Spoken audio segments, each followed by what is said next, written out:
Share him.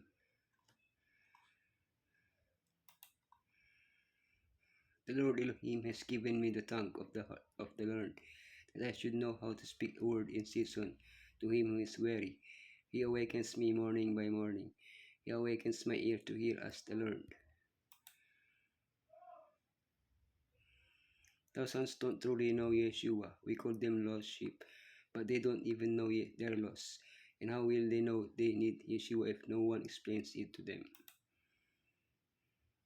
Elohim cares for every person on this planet and wants all people to be saved and to come to a knowledge of the truth.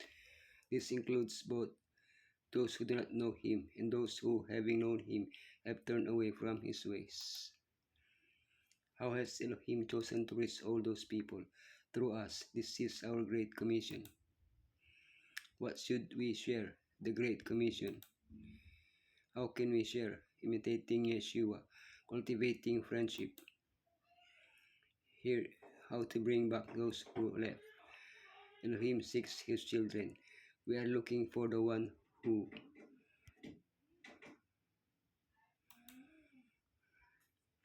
What should we share? The Great Commission.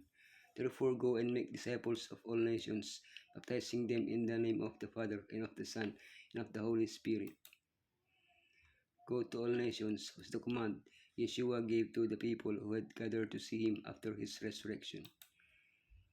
What were they to do? They were to go and make disciples, that is, to contact people, baptize them, and teach them to be disciples of Yeshua.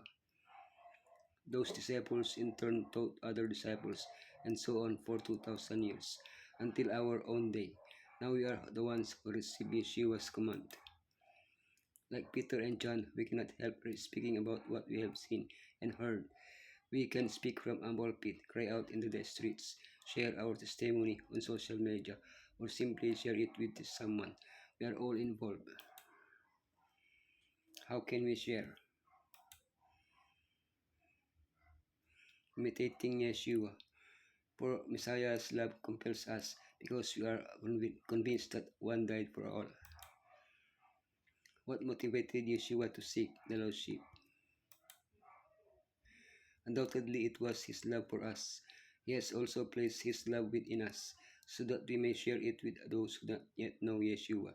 Sometimes people try to force others to accept Yeshua for their own good, but that is not the method Elohim chose. Elohim did not force Adam and Eve not to sin. He did not force the antediluvians to enter the ark. He did not force the Ninevites to accept him. He spoke to them with love and warned them of the consequences of following their own paths. By imitating Yeshua, we show his love to others and invite them to follow him.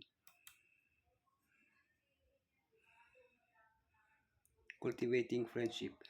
Always be prepared to give an answer to everyone who asks you to give the reason for the hope that you have, but do this with gentleness and respect. We are all preachers of Yeshua and are commanded to prepare ourselves for this, but not all of us know how to preach. However, we have the promise that Elohim himself will give us the necessary words. Here are some simple tips to keep in mind as you consider how to be more intentional about sharing Yeshua with others. Get to know someone and build a friendship over time. Pray for the Holy Spirit to work on the person's heart. Pray for the right opportunities to interact with them. Look for natural ways to talk about your own faith experiences or offer a prayer for them. Find ways to connect your new friend with others from your church. Pray about the specific needs of a question your new friend might have. Look for an opportunity to show them how the Bible offers comfort, advice, and guidance in our lives. There will come a time you'll want to ask it. Your friend would like to study the Bible with you. Later, your friend may wish to get baptized. How to bring back those who left. Elohim seeks his children. Is not Ephraim my dear son, the child in whom I delight? Though I often speak against him, I still remember him. Therefore my heart yearns for him. I have great compassion for him, declares the Lord. At a certain point, Elohim's people split.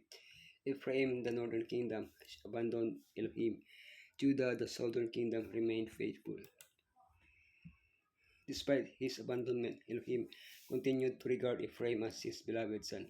He even depicted his grandmother Rachel as weeping for her sons who had died in their sins. Those who serve Elohim and them abandon him.